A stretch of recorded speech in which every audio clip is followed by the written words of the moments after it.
hide apps on Android phone in setting without using any app? Do you want to hide your apps in setting without using third-party app? In this video, I will show you how to make your Android apps hidden in setting without using an app. So let us to start.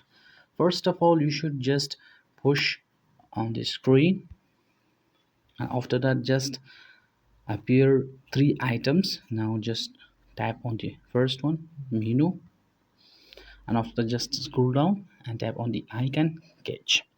Here you will see all the apps that are already hide. So if you want to hide more apps, just tap on the more option, and now you can hide apps. So for example, I just want to hide bump pop app. Tap on this. Now this app will be hide.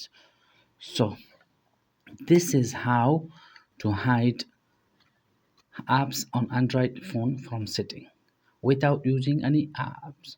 So thanks for watching this video, and don't forget to hit the like button below the video and share it with your friends. If you want more videos like this, then tap on the subscribe button and join us. Thanks.